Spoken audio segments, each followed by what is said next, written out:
como não poderia deixar de ser, queria aproveitar este momento para vos agradecer a todos e a todas a presença aqui no webinar, por tirarem um bocadinho do vosso tempo para realmente verem esclarecidas algumas dúvidas e certamente conceitos em torno do tema da ansiedade. E também agradecer aqui ao meu colega, ao Dr. João Martins, por aceitar partilhar um bocadinho daquela que é a experiência profissional e certamente a sabedoria que tem vindo a retirar ao longo destes anos na sua prática. Bem, nós quando decidimos criar este webinar, a intenção aqui seria procurar de alguma forma proporcionar-vos alguma compreensão entre o conceito da ansiedade, quer na qualidade de emoção inata, ou seja, aquilo que todos nós acabamos por experienciar e acaba por nascer connosco, e sermos capazes também de alguma forma distinguir daqueles que são os sintomas característicos de uma potencial perturbação de ansiedade. Com estas ideias, o objetivo é proporcionar-vos aqui não só algum conhecimento, mas também uma capacidade mais alargada de reconhecerem aqueles que podem ser realmente os sintomas, não é, que nos alertam de alguma forma para esta necessidade de procurar ajuda de um profissional especializado nesta área da saúde ou mesmo da doença mental. E por isso o tema que nos traz aqui hoje é exatamente os sintomas da ansiedade e vamos tentar dar resposta a esta questão, não é? De quando e talvez o porquê se tornar essencial a procura e a obtenção de ajuda profissional. Optamos aqui por dividir a apresentação em 3 secções principais, uma mais direcionada para as percentagens e a realidade a nível mundial, as questões europeias também e também a nível nacional. Posteriormente, vamos levar aqui um bocadinho a nossa atenção à caracterização da ansiedade, no sentido, lá está, de ver esclarecido alguns conceitos, não é? O que é isto da ansiedade, o que é o stress, como é que isto muitas das vezes se manifesta, potenciais causas é que podem estar na base de uma perturbação da ansiedade e também talvez compreender aqui a origem de tudo isto. Numa fase mais final e de uma forma talvez muito simplista, vamos abordar a questão do nosso papel na qualidade de psicólogos clínicos, quer na parte mais da avaliação em consulta e também da intervenção psicológica.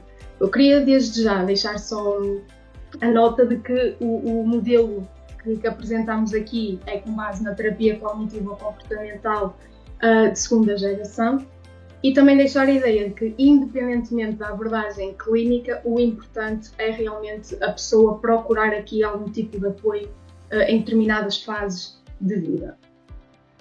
E por isso, vamos lá começar então.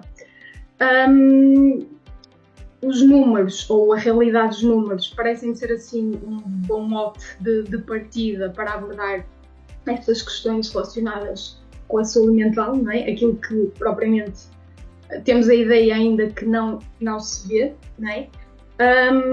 Mas a verdade é que mesmo em contexto de consulta, em contexto da nossa vida pessoal, familiar, social, nos todos os contextos de vida em que nos inserimos, ainda existe um estigma muito grande para as pessoas procurarem e obterem efetivamente ajuda. E muitas das vezes, pelo menos aqui um bocadinho da prática, este evitamento, não é, da procura de ajuda acaba por se assentar em alguns pensamentos ou ideias mais preconceituosas ou estereotipadas em torno disto. No dia de ontem, e pensei trazer mesmo este exemplo para aqui, com a autorização da pessoa, no dia de ontem, numa consulta de uma senhora que já acompanha há algum tempo, um dos comentários que ela fazia no final da sessão foi qualquer coisa neste sentido de eu realmente, se eu falasse disto com alguém lá fora, as pessoas iriam achar que eu estou louca, não é? E acho que esse tipo de ideias e de pensamentos e de percepções ainda se refletem muito este receio de sermos os únicos a passar por algum tipo de sofrimento ou de mal-estar. E os números, aqui estas ideias mais concretas deste tema da saúde ou da doença mental, de alguma forma acabam por desmistificar muitas destas ideias. E por isso mesmo, trazemos aqui algumas noções das prevalências a nível mundial, não só direcionadas para a perturbação da ansiedade, mas para as psicopatologias em geral, e sabemos, pelo menos até à data, que à escala mundial 970 milhões de pessoas parecem viver com aqui alguma psicopatologia, sendo mais prevalente a pessoas do sexo feminino, comparativamente, evidentemente, às pessoas do sexo masculino. Em Portugal, esta realidade também não é alheia. As prevalências das psicopatologias são umas das mais elevadas quando comparamos aqui à União Europeia, sendo que 2,25 milhões de portugueses apresentam algum tipo de perturbação mental. Quando olhamos mais de perto para os dados relativamente à ansiedade, isto também não é propriamente distinto daquilo que acontece, este panorama não é propriamente distinto das outras psicopatologias. Destes 960 milhões de pessoas, 301 milhões parecem ter aqui algum tipo de diagnóstico de perturbação da ansiedade. Também sabemos que há um início mais precoce quando comparadas a outro tipo de condições, como o caso, por exemplo, da depressão, e parece ter aumentado com estes fatores externos, não é? A questão da pandemia. Em Portugal, as perturbações de ansiedade apresentam efetivamente uma prevalência muito elevada. Num dos relatórios de saúde mental, tenho a ideia, realizado em 2013, esses dados para a população adulta apresentavam aqui uma percentagem de 16%, sendo que no perfil de saúde partilhado no ano passado relativamente à saúde dos portugueses, as perturbações de ansiedade parecem afetar cerca de 9% da população, e isto são números muito reais, são números realmente preocupantes, diria eu, não é? E de alguma forma isto acaba por trazer aqui um sentido de normalização, um sentido de universalidade, não é? Ou seja, é pouco provável que isto realmente só me aconteça e só me afete a mim. Então, antes de mais, boa noite, agradeço o Grupo Trofa o convite, agradeço a todos os participantes, que são bastantes. Estes temas de ansiedade trazem sempre muita audiência, ainda bem. Quer dizer que tocam nas pessoas, não é? Que elas procuram ajuda, o que é ótimo, e procuram informação, e este tipo de webinars, um bocadinho mais no âmbito psicoeducativo e da literacia em saúde mental, eu acho que são muito importantes, acima de tudo, para as pessoas terem aqui alguma bagagem que lhes permita receber informação de uma maneira um bocadinho mais direcionada sobre aquilo que os preocupa. Queria agradecer a doutora Maria João, não tenho nada que agradecer a minha presença, para mim é um prazer e é um gosto poder estar. A doutora Maria João colabora comigo no Hospital Central, onde nós estamos os dois, não é? Apesar de estarmos também noutras unidades, no meu caso na Boa Nova em Alfena, no meu João também no Hospital Guimarães, mas quero dizer que, apesar de gerações um bocadinho diferentes, a doutora Maria João é dos profissionais que eu mais confio ao nível do trabalho ou da intervenção psicológica em casos de ansiedade. Portanto, eu sei que ela faz um excelente trabalho, até por recomendações e por referenciações, e familiares de pacientes e pessoas que já tenham tido algum contacto com ela têm transmitido um excelente feedback, e isso dificilmente tem feito. No sentido da ansiedade, podemos falar um pouco sobre o que é o conceito de ansiedade. A doutora Maria João falou ali de um processo, de uma palavra que para mim é um bocadinho importante nestas coisas, que é a normalidade, ou ser normal. E eu não gosto muito dessa palavra, no sentido que as pessoas dizem, é normal tu teres ansiedade. Não é normal. Se ela tiver uma sintomatologia demasiadamente elevada, ou seja, o objetivo da ansiedade é uma preparação funcional, não é um excesso dessa mesma sintomatologia, com o objetivo aqui de desorganizar ou até de bloquear a pessoa. Eu pessoalmente, há uma palavra que gosto bastante quando existem situações de ansiedade, que é a naturalização.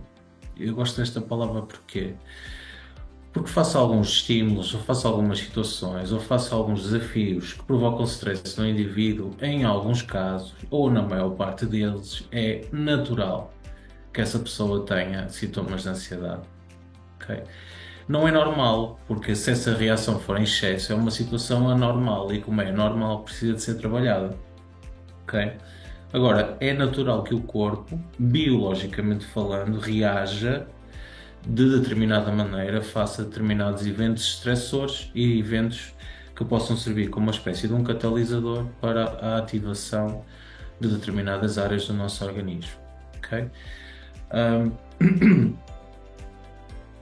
De todas as definições que nós podemos ter da ansiedade, aquela que eu pessoalmente gosto mais é aquela que impele aqui uma questão mais biológica. Ansiedade, nós podemos pensar que é uma situação maioritariamente aqui da cabeça, mas a maior parte dos seus sintomas são físicos. Ok? A maior parte dos sintomas de ansiedade são físicos, não são cognitivos. Obviamente que cognitivos temos o excesso de pensamento, a ruminação, aquela hiperpreocupação, a irritabilidade, o aumento da perda de paciência, digamos assim, etc. Mas a maior parte dos sintomas, se nós levarmos aqui para a sintomatologia associada, por exemplo, ao pânico, a hiperventilação, o batimento cardíaco, a sudorese, portanto, tudo isto são sintomas físicos, ok? Portanto, a ansiedade pode ser definida como um mecanismo, como uma espécie de um mecanismo que nos ajuda a preparar para uma determinada ameaça, não é? O nosso corpo prepara-se para isso naturalmente e vai-se preparar para isso naturalmente sempre que existir uma ameaça que seja coincidente com essa mesma necessidade. Um exemplo, um leão que esteja à nossa frente, o nosso corpo vai automaticamente preparar-se para lidar com essa ameaça, ativando os mecanismos e as zonas corporais que são mais importantes numa situação de emergência. E vai desligar as outras tantas que não são. Okay? O que normalmente o que normalmente se torna visível na própria sintomatologia que nós identificamos, não é? Se nos aparecer um animal selvagem, e temos aqui este exemplo, podes pôr, Maria João, obrigado. Temos aqui um animal selvagem que nos tenta ameaçar e o nosso corpo detecta esse perigo através de uma emoção primária que se chama medo, não é? O medo ativa esta reação através de um sistema que se chama o sistema nervoso autónomo. E ele é autónomo porque trabalha de maneira autónoma, não é? Portanto, o próprio nome assim lhe diz, não é? Assim lhe indica. E ele, trabalhando de maneira autónoma, vai ativar uma quantidade de áreas ou uma subárea chamada sistema nervoso simpático, no caso da ansiedade, onde, portanto, aquelas reações são aquelas que provavelmente são ativadas numa situação em que é necessário nos protegermos, lutarmos ou fugirmos, o tal mecanismo luta-fuga, numa situação em que precisamos mesmo de nos proteger de uma ameaça iminente, ok? Contrariamente, vai colocar quase em stand-by todas as outras áreas que, de certa maneira, não são tão necessárias numa situação em que estamos a fugir de um animal selvagem, não é? Nomeadamente o sistema digestivo, que é aquele mais importante de todos estes aqui, uma redução dos batimentos cardíacos, etc. E porquê é que ele faz isto? Ele faz isto porque há aqui uma funcionalidade importante, não é? Se eu preciso de fugir de um animal, é natural e é importante que os meus batimentos cardíacos aumentem para haver uma irrigação maior do ponto de vista sanguíneo, principalmente dos grandes grupos musculares, não é? Por isso, eu precisar de lutar ou fugir, eu preciso ter as minhas pernas e os meus braços funcionais e com mais capacidade para poder ter esse tipo de reação. Consequentemente, a respiração também, não é? Portanto, a entrada e saída de gases do ponto de vista das trocas gasosas do oxigênio ou através do dióxido de carbono e por aí fora, não é? Esta troca gasosa tem que ser mais acelerada e tem que ser mais rápida, não é? No sentido dessa mesma preparação para uma luta ou para uma fuga, não é? Inclusivamente, toda essa energia, entre aspas, bloqueia aqui as questões da digestão, por exemplo. Nós não precisamos de comer uma maçã, como eu costumo dizer, precisamos comer uma maçã quando estamos a fugir de um urso, não é? Porque, naturalmente, não é uma ação que seja muito importante, ok? O que não deixa também de ser curioso, por exemplo, as questões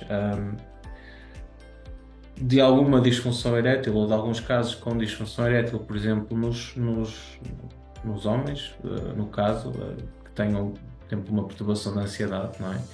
Porque esta zona, obviamente, não fica tão ativada quando eu estou constantemente com a percepção, ou o meu corpo está constantemente com a percepção dessa ameaça iminente, não é?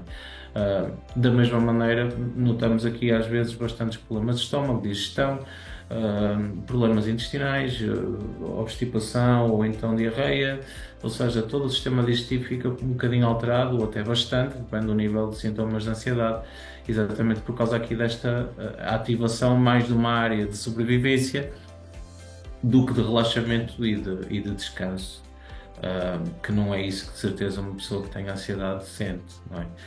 Portanto, é um bocadinho uma perspectiva mais do ponto de vista biológico, porque aquilo que eu tenho notado, e a Maria João se calhar concordará comigo, é que a maior parte das pessoas que nos vêm ter connosco com sintomas de ansiedade, uma dificuldade grande que têm é em perceber aquilo que lhes está a acontecer. Ou seja, você sabe aquilo que está a acontecer fisicamente e eles não. Então nós aqui do ponto de vista psicoeducativo, se calhar tentamos um bocadinho reforçar que o que está a acontecer é isto, portanto é o sistema nervoso autónomo, porque a partir do momento em que diminuímos esta capacidade ou esta potencialidade de incerteza em relação ao que está a acontecer, naturalmente a sensação de medo que a pessoa tem ou que a pessoa sente acerca dos sintomas que tem também diminui. E se a sensação de medo diminui, a ativação do sistema nervoso simpático também, porque a ameaça já não é tão iminente como supostamente seria. Portanto, nós aqui estamos, do ponto de vista psicoeducativo, a ajudar também um bocadinho, de certa maneira, obviamente que não na totalidade, mas de certa maneira, a pessoa a arranjar aqui alguma compreensão que lhe diminua os níveis de incerteza em relação ao que está a acontecer. Lembramos que, por exemplo, na sensação de pânico, não é? Uma perturbação associada a estas questões de ansiedade ou ao cluster da ansiedade. Um dos grandes ou um dos sintomas basilares é a sensação de medo ou aquele medo intenso em ficar louco ou então em morrer, não é? Portanto, há aqui quase uma sensação de pseudo-tranquilização se eu disser à pessoa que o que está a acontecer consigo é a ativação disto, disto e disto. Portanto, esta sensação de pânico relacionada com o medo de morrer ou de enlouquecer já diminui um bocadinho por si só, se eu tiver esta perspectiva um bocadinho mais biológica, explicando o que é que está a acontecer, obviamente do ponto de vista geral, não vamos aqui com questões mais técnicas nem mais específicas em relação a isto. Podes passar, Maria João, se puderes, obrigado. Então, podemos dizer que genericamente a ansiedade é a nossa reação ao stress, diz respeito a um sentimento persistente, a apreensão que não desaparece e por isso interfere da maneira como se sente vivencia o seu dia-a-dia, será algo constante, mesmo que não exista nenhuma ameaça no momento. E uma das grandes uma parte que eu acho que é importante, aliando um bocadinho esta psicoeducação, já agora vou botar um bocadinho na questão da intervenção, é nós explicarmos à pessoa que o nosso objetivo não é eliminar a ansiedade, não é? O nosso objetivo é fazer com que a pessoa consiga geri-la e colocá-la num nível que seja para ela funcional, em detrimento de um nível que seja para ela excessivo e que a bloqueia e que a limita e que a coloca numa posição sempre defensiva, em detrimento de uma posição sempre mais proativa e sempre do avançar e dos desafios, não é? Porque isto depois, se a pessoa começar a ficar com medo e ficar com sintomas de ansiedade, de maneira recorrente, ela pode começar também, e o Maria João também sabe disto, a evitar locais, não é? Que possam ser potencialmente ameaçadores, situações onde a pessoa possa, entre aspas, passar uma vergonha, se lhe der estas coisas, não é? Se lhe der estes tais sintomas que ela não sabe onde é que vem, não é? Portanto, ou seja, ela começa a limitar e a diminuir os seus contactos, sejam eles sociais, sejam ambientais, o que obviamente depois vai aumentando os sítios e os locais onde estes sintomas podem dar, porque ela vai começando a ter cada vez mais sítios que evita, não é? Aqui no caso já das fobias sociais, por exemplo. Portanto, é um bocadinho esta desmistificação que numa parte inicial é importante que se faça. E nós na consulta é um bocadinho, nos momentos iniciais, eu acho que é importante que se faça isto. É importante que se explique à pessoa o que é ansiedade, como é que ela funciona ou como é que ela não funciona, não é? E qual é o objetivo, não é, terapêutico também do nosso acompanhamento e da nossa terapia psicológica e de intervenção para este tipo de perturbações, ok? Portanto, Maria João, se calhar agora és tu, não? Ok. Na sintomatologia, acompanhando um bocadinho aquele racional que nós falamos, portanto, uma sensação de tontura e desmaio, provavelmente relacionado por questões de hiperventilação, o nervosismo, falta de ar ou respiração ofegante, ok? Mais uma vez a questão da hiperventilação, às vezes o respirar a mais faz com que a pessoa se sente que o ar não chega ao fim dos pulmões, por aí fora, dificuldades de concentração, dores, a sensação de aperto no peito, palpitações, preocupação excessiva, dor de barriga, diarreia, prisão de ventre, cá está, já falamos, medo constante, tremores nas extremidades, sensação de que algo mal vai acontecer, tensão muscular, dor nas costas. A própria tensão muscular também muitas vezes é um sintoma de ansiedade. Muitas vezes algumas dores de cabeça, as faleias de tensão, etc., são provocadas por este tipo de ativação. Descontrole sobre os próprios pensamentos, irritabilidade, dificuldade em dormir. O sono é absolutamente fundamental para gerir a ansiedade. Quem tiver problemas de ansiedade tem que olhar para o sono. Se não for a bem, tem que ir a mal, portanto tem que falar com os colegas ou da medicina geral ou então da psiquiatria. A mal, obviamente, no sentido não pejorativo, mas no sentido aqui da toma de alguma medicação que possa ajudar. Esta sensação de morte iminente e outros sintomas de origem cultural estão todas muito relacionadas também com esta questão ambiental, não é? Ansiedade, desculpem, ansiedade na nossa sociedade atual é muito ambiental, portanto todas as ações e todas as percepções que nós temos acerca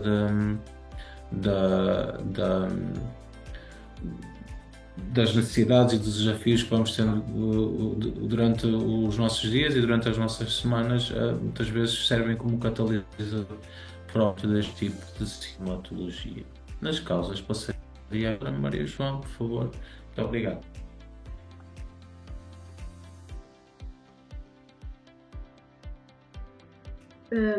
Bom, relativamente aqui às causas, as causas é mais direcionado para esta questão dos estressores em si, não é? Desta ideia que o João estava anteriormente a falar, destas questões mais até ambientais, não é? Pronto, a ansiedade também surge tipicamente, pronto, lá está, estas situações de stress excessivo, associado evidentemente a recordações traumáticas do passado ou outro tipo de pensamentos e outro tipo de preocupações. Por exemplo, no caso das fobias específicas a determinados locais, não é? Aqui acaba por sempre por surgir perante determinado estímulo que eu percepciono que poderá ser perigoso para mim, consumo de substâncias, comorbilidades com outras psicopatologias ou mesmo outro tipo de doenças. Aqui na questão da avaliação e da intervenção psicológica, começar aqui mais por esta questão do processo avaliativo em si. Então, o que é isto da avaliação para nós psicólogos, não é? A avaliação é um processo dinâmico, é transversal e evidentemente que numa fase inicial da consulta certamente as questões vão ser muito mais diretivas, por vezes mais fechadas também, não é? Para compreendermos quer a história passada da pessoa, o presente e mesmo aqui as questões mais futuras. É importante realmente percebermos que isto não é algo estanque, não é? A avaliação existe ao longo de todo um processo terapêutico e de alguma forma podemos fazer aqui uma espécie de um paralelismo à vida no exterior da consulta, que é este desenvolvimento das relações, não é? Nós em terapia também estamos muito dependentes deste tipo de trabalho. Ok, tudo bem que acabamos por ter aqui uma abordagem certamente em alguns momentos mais estruturada, com esta questão, lá está, que o João estava a falar da psicoeducação, mas não deixa de ser flexível ainda assim, não é? E muitas das vezes nós lá fora, para falarmos de determinadas coisas que nos incomodam com outras pessoas, se calhar vamos precisar realmente de tempo de conhecer a outra pessoa, de perceber um bocadinho a dinâmica das consultas em si, e isto também está tudo interdependente para a questão da eficácia da intervenção também. Para que é que isto serve? No fundo, acaba por nos dar auxílio aqui nesta compreensão do psicodiagnóstico, não é? Até porque nas perturbações da ansiedade há assim um espectro um bocadinho distinto relativamente então ao que é este medo ou o que é que me preocupa perante uma ameaça mais difusa e futura, não é? Temos as questões das fobias específicas, como já falou, da questão da ansiedade social, uma ansiedade mais generalizada, que normalmente é mais em torno aqui deste conteúdo cognitivo, destas preocupações muito catastróficas, não é? Esta projeção do que é que pode acontecer é sempre mau. Questões relacionadas com ansiedades de separação e perturbações de ataques de pânico, não é? Com ou sem aqui a questão da agorafobia.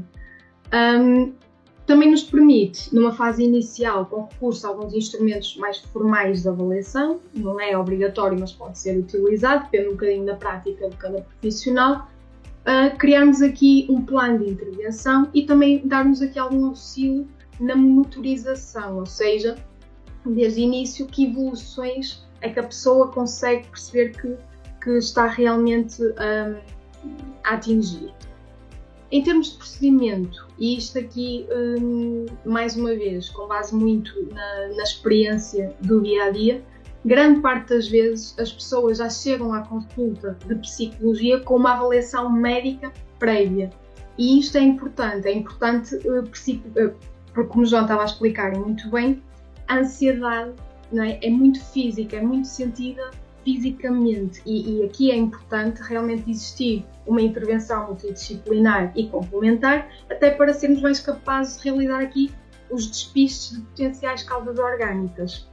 E nesta secção falamos muito mais do papel dos médicos de família e também dos profissionais especializados em psiquiatria. Mais uma vez, aqui esta questão dos instrumentos de avaliação, mais à frente tenho a ideia que temos aqui alguns exemplos, mas lá está, acabam mais uma vez por ser um auxílio mais formal neste processo. Permite-nos não só conhecer mais a fundo a questão da psicopatologia em si, da parte das perturbações da ansiedade, como também muitas das vezes auxiliar-nos em diagnósticos diferenciais, não é? Até porque sabemos que as condições da ansiedade estão muito presentes, há aqui uma concorrência bastante elevada entre elas. É muito comum, por exemplo, uma pessoa com ansiedade social ter aqui uma perturbação de ataques de pânico, não é? Mais do que todos estes processos atrás, acho que também é muito, muito, muito importante mesmo apurarmos o impacto que estes sintomas estão a ter na vida da pessoa. Daí nos podemos basear realmente que isto acarreta aqui algum tipo de disfuncionalidade em várias áreas de vida. E nas perturbações da ansiedade é muito comum encontrarmos realmente algum tipo de efeitos a longo prazo, de perdas também a longo prazo, precisamente impostas por esta questão do evitamento, não é? Ou muitas das vezes do próprio isolamento em si. Um exemplo disso é, se eu, de facto, se nos últimos tempos a minha percepção é que realmente ando muito ansiosa, não é? Mesmo as questões da minha capacidade de atenção, a minha capacidade de concentração, certamente a minha capacidade em tomar decisões vai estar um bocadinho mais limitada, me sentir sobrecarregada, não é? Por esta emoção tão desgastante.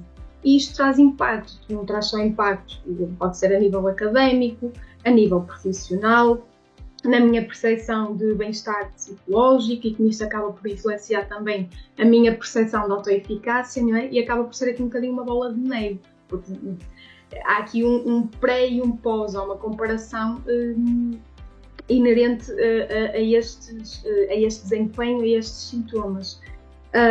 Também existe algumas perdas na componente social, não é? Lá está, por esta questão de o medo, muitas das vezes, de ser criticado ou de ser julgado, por simplesmente ter estes sintomas na presença de alguém, não é? Esta ideia de que se eu estiver a tremer perante outras pessoas podem achar estranha, e de alguma forma há este medo aqui muito, muito intrínseco da nossa espécie, que é o medo da rejeição, não é? E por isso tendemos a proteger-nos. Isto, efetivamente, a curto prazo, se calhar até traz algumas vantagens, mas a longo prazo há realmente estas perdas que são reais. Em termos de intervenção, mais uma vez sublinhar aqui a importância do trabalho de uma equipa inteira multidisciplinar, nomeadamente o papel dos médicos de medicina geral e familiar, dos psiquiatras e também do nossos psicólogos. Já no processo, ou melhor, ainda no processo de avaliação, lá está, podemos recorrer aqui a algum tipo de entrevista clínica ou a inventários ou escalas de autorrelato, que nos permitem, mais uma vez, conhecer a história de vida daquela pessoa, desde a infância até o momento atual, história médica, clínica, o desenvolvimento social, familiar, escolar e, acima de tudo, de que forma, a partir de que momento é que começam a surgir realmente estes problemas, o que é que os intensifica e, se calhar, também o porquê de, neste momento, realmente ser importante haver esta motivação para a mudança e para procurar ajuda. Também é nesta fase que começamos a compreender, lá está, estas áreas que são problemáticas e as áreas de vida da pessoa que estão afetadas, compreender aqui em conjunto, sempre numa dinâmica muito ativa e participativa, quer do terapeuta como da pessoa, aqueles que podem ser os estressores ou as situações gatilho. O que é que isto é? No fundo, são as situações em que a pessoa começa a ter esta capacidade de compreender que surge esta resposta automática. Não é? Também é importante percebermos e reconhecermos aquilo que são as potencialidades da pessoa, como é que ela tem lidado com a situação até agora e, de alguma forma, tentar aqui distinguir aquilo que são as estratégias mais adaptativas e, se calhar, aquelas que são um bocadinho menos saudáveis, digamos assim. Em termos da intervenção, a intervenção pode ser alinhada em duas áreas distintas, uma mais direcionada para a psicofarmacologia e aqui sim realizada por parte dos profissionais das especialidades médicas, ou então uma intervenção não farmacológica onde nos inserimos na qualidade de psicólogos. De forma consistente, os estudos indicam que aquilo que é mais eficaz muitas das vezes nestas questões da ansiedade é realmente a combinação entre ambas as intervenções, as modalidades de tratamento. Na intervenção, podemos olhar aqui com dois pilares, diria eu, não é? Mais uma parte psicoeducativa preventiva, ou seja, acaba por se inserir um bocadinho isto que estamos aqui a fazer, esta promoção de literacia para as questões relacionadas com a saúde mental, esta proliferação da ideia do que é que são realmente estratégias de bem-estar, promotoras de saúde psicológica, estes mecanismos de coping mais adaptativos. Um exemplo disso é as questões relacionadas talvez com as funções mais vitais da nossa vida, não é? A questão da alimentação, o tipo de nutrição se calhar mais saudável, não é? Aqui a questão de praticar desporto, da ativação física, das tarefas de lazer, ocupacionais, ambientais, enfim. E no momento de intervenção em si, numa primeira fase, e se calhar aqui para contextualizar também um bocadinho o que o João estava a dizer sobre esta ideia de que muitas das vezes as pessoas acham estranhas sensações físicas, não é? E este processo de automonitorização permite ganharmos muito mais consciência nesse sentido, ou seja, aqui a intenção é capacitar as pessoas para serem mais capazes de identificar, conhecer e agir face a stressores. Stressores estes que, como dá para ver aqui, talvez nesta imagenzinha, normalmente são as situações em si, não é? Que de uma forma muito automática suscitam inevitavelmente algum tipo de percepção, não é? Nós fazemos algum tipo de avaliação perante a situação, são os nossos pensamentos esses que despletam aqui também algum tipo de reação mais emotiva, que anda sempre a par e de mãos dadas com as sensações físicas, não é? No caso da ansiedade, apesar de ser uma emoção, tem esta componente fisiológica e se calhar eu sinto-me ansiosa perante determinada situação e o meu coração começa a bater mais rápido, começa a sentir aqui algum tipo de falta de ar, parece que há uma tensão no meu corpo, não é? E de acordo com a forma como nós processamos isto, lá está esta questão da gestão dos sintomas da ansiedade, eu vou agir. Não é? Muitas das vezes é este evitamento. Se isto me provoca mal-estar, então eu vou me proteger de alguma forma. Como inicialmente estava a dizer, nós aqui só falamos em 2 tipos de terapias, está bem? Ou, neste caso, a influência da terapia cognitiva e da terapia comportamental, que é um acompanhamento psicológico um bocadinho mais estruturado, embora também ele seja flexível. O que é que normalmente se realiza ou é expectável realizar na terapia cognitiva? O objetivo é aqui promover esta capacidade, mais uma vez, de nos tornarmos mais capazes de identificar e modificar determinado tipo de padrões de pensamento que podem ser considerados disfuncionais e que contribuem muitas das vezes para a manutenção de alguns dos problemas. A terapia cognitiva, no fundo, baseia-se na premissa de que os nossos pensamentos influenciam as nossas emoções e comportamentos.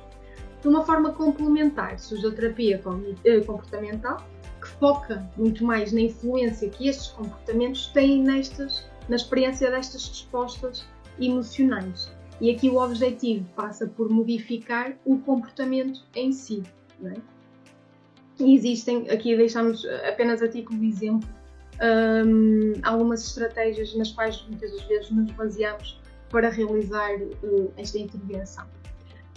Depois, também, a parte de tudo isto, também consideramos aqui estratégias mais de atuação e remediação no momento. São técnicas de gestão da ansiedade em si e da questão dos estressores também, como por exemplo os vários tipos de relaxamento que existem, relaxamentos mais orientados para uma questão energética, os musculares progressivos, até porque lá está, a tensão muscular é real e provoca mesmo muito desconforto na vida da pessoa. Estratégias mais direcionadas para a respiração abdominal. Também recorremos a técnicas de gestão atencional, aqui esta ideia do treino de foco, de uma forma também complementar. Considera-se que, lá está, para muitas das vezes diminuir determinado tipo de comportamentos que está a manter aqui os sintomas, é essencial haver aqui um treino de competências socioemocionais, como por exemplo esta questão da comunicação, quando é que sabemos distinguir o que é uma comunicação mais assertiva, mais passiva, ou muitas das vezes até agressiva. Trabalhar ainda também em consulta, aqui esta capacidade de resolver problemas, que é muito importante nas questões da ansiedade. E João, não sei se queres acrescentar já alguma ideia ou se queres dar resposta a esta questão inicial. Não, queria só complementar aquilo que tu disseste, no sentido em que tanto a parte cognitiva como a parte comportamental são importantes, porque as alterações ao nível do pensamento e o próprio comportamento do indivíduo também biologicamente vai provocar na pessoa mudanças, não é? Mudanças essas que também são hormonais e também têm a ver com vários neurotransmissores, etc. Não é? Portanto, a partir do momento em que há uma exposição, por exemplo, a determinadas situações estressoras, não é? O corpo também produz hormonas de maneira diferente.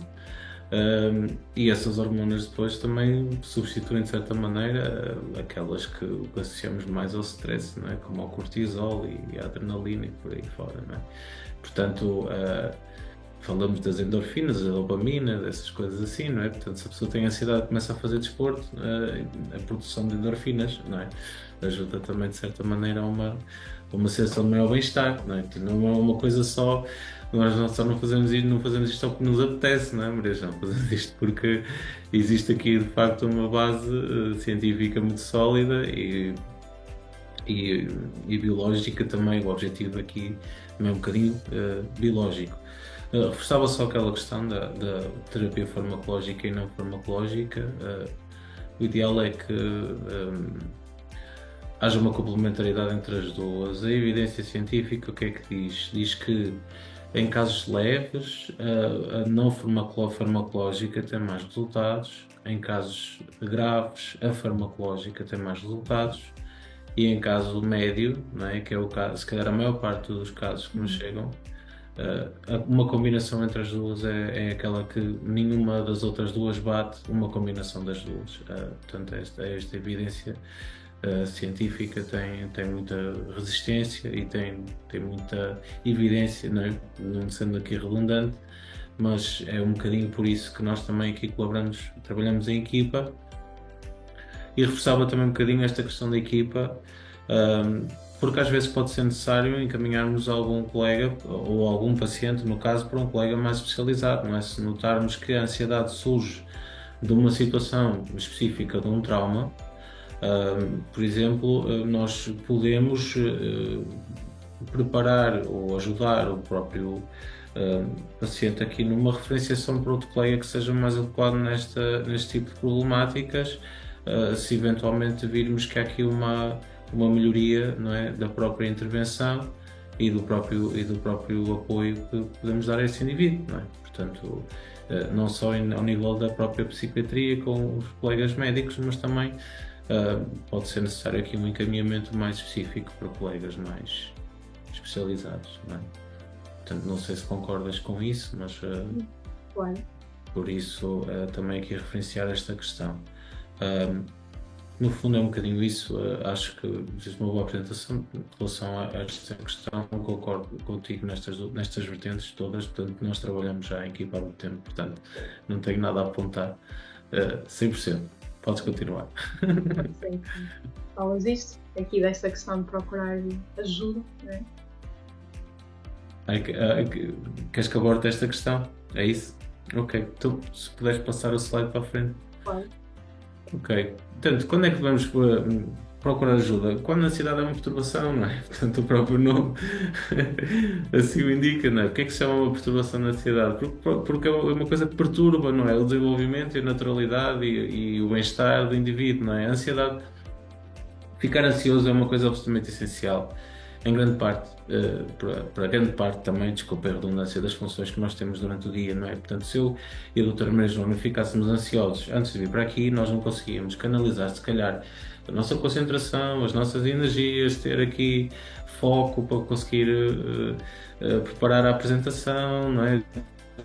Estarmos concentrados naquilo que nós íamos falar. Portanto, esta idealização, esta projeção do cenário ajuda-nos a que ele seja no momento mais eficaz, não é? Portanto, ajuda-nos a que ele seja no momento mais efetivo. Isto é bom, não é? Isto é um exemplo positivo do que é a ansiedade. Agora, quando é que ela não é?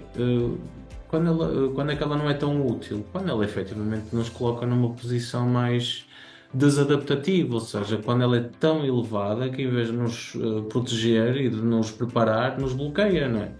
Portanto, e é um bocadinho isto que é importante ser discutido em consulta, não é? É importante primeiro perceber, ok, a pessoa está com sintomas muito elevados de ansiedade, tem sintomas somáticos, também tem uma somatização muito elevada, tem uma quantidade de sintomas físicos, não é? Que exigem aqui ou que lhes estão a provocar mal-estar. Porquê é que está a acontecer? Há aqui uma situação que seja suficiente ou suficientemente forte ou importante para estar a provocar este tipo de sintomatologia ou não, não é? E depois, a partir do momento em que isso acontece, tentar aqui compreender que tipo de abordagem e como é que se consegue diminuir um bocadinho o sofrimento, não é? O objetivo aqui é diminuirmos o sofrimento e colocarmos outra vez os níveis de ansiedade, não é? Num nível de não desaparecimento, não é? Porque a ansiedade só vai desaparecer quando morrermos, não é? Ela está lá e vai lá estar, não é? O objetivo é nós a colocarmos numa situação em que ela se torne funcional, que se torne útil, ver o que é que conseguimos fazer ao nível da intervenção que consiga ajudar, não é? A própria intervenção farmacológica, Maria João, eu acho, ou pelo menos na minha perspectiva, eu vejo sempre como algo que é importante ter quando o indivíduo, e aqui levamos aqui para casos médios e casos graves, não é? Quando a pessoa está tão assoberbada com os sintomas que não tem capacidade de mudar quer os pensamentos, quer os próprios comportamentos que vai tendo, não é? Porque se tem estas duas alterações, torna-se difícil, não é? Depois que a melhoria da sintomatologia aconteça, porque nós se fizermos, já dizia o outro, não é? Às vezes vemos muitas vezes as redes sociais, mas se fizermos a mesma coisa não podemos esperar resultados diferentes, não é? Tem que haver aqui uma consonância entre a própria mudança do indivíduo, quer do ponto de vista cognitivo, quer do ponto de vista comportamental, hum, que deverá ser feito, obviamente, de maneira estruturada e de maneira que seja adequada às dificuldades e às necessidades individuais, mas que seja perspectivada a capacidade que ele tem no momento de fazer essa mesma mudança. E aqui, se a pessoa estiver muito assoberbada com as situações, estiver com sintomatologia muito elevada, se calhar ela não vai ter força suficiente e a medicação é um apoio, um suporte importante para essa mesma diminuição de intensidade de sintomatologia e por aí fora. Não é? Portanto, todos estes sintomas que vemos aqui neste diapositivo e provavelmente no próximo, acho que no próximo também tenho algumas, é isso? Sim. Ok, pronto. São sintomas que exigem pelo menos vir falar com um psicólogo. Okay? Não necessariamente depois de uma avaliação, depois de uma conversa, é necessário que fique a fazer sessões nem nada do género. Se o psicólogo, como qualquer médico ou assim, se vir que não existe sintomatologia suficiente, também com certeza que não manterá a sua intervenção, está bem? Pronto, Maria João, terminarias tu, se calhar, não sei, estamos aqui já na reta final, calculo. Sim. Pronto, fazendo só aqui literalmente um apanhado daquilo que estivemos a falar até agora, e se calhar quando decidimos responder aqui às questões vai ser mais fácil deixar algumas ideias ainda mais esclarecidas, não é? Para além do quando procurar ajuda, existir esta ideia do porquê, não é? Que muitas das vezes também acaba por surgir, precisamente por aquilo que o João estava a dizer, que é esta ideia da disfuncionalidade, da exaustão, da sobrecarga e, evidentemente, do sofrimento, muitas das vezes isto nos causa, independentemente de estarmos a falar de sintomatologia leve, não é? Porque não deixa de existir, não é? Apesar de podermos categorizar nesse sentido e fazermos a diferenciação por aí, ou se estivermos a falar de uma questão mais de ansiedade moderada ou mesmo grave, não é? Certamente justifica-se aqui um acompanhamento inicial, ou muitas das vezes lá está, um desmistificar realmente destes sintomas, e até em algumas pessoas funciona aquela questão mais de atuação preventiva e de atuação no próprio momento. Partilhar aqui algumas ideias, principalmente esta questão de precisar de ajuda é um processo natural em alguns momentos das nossas vidas. Há efetivamente momentos de mudança em que normalmente existem e surgem este tipo de sintomas.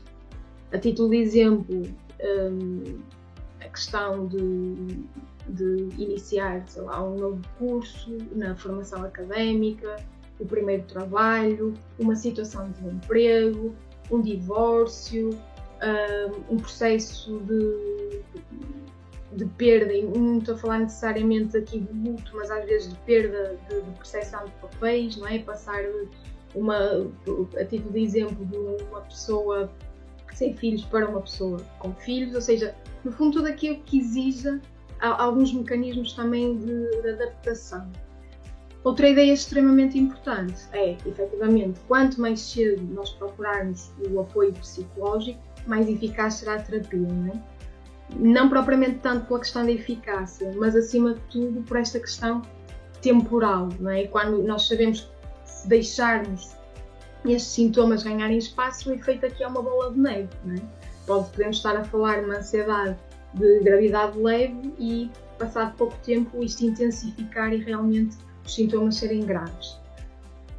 Acima de tudo, aqui o apoio psicológico tem sempre a intenção de promover o bem-estar, estas questões de resiliência e, acima de tudo, aprendermos de alguma forma a gerir o sofrimento que existe e sempre existirá, faz parte da nossa condição enquanto humanos, está bem?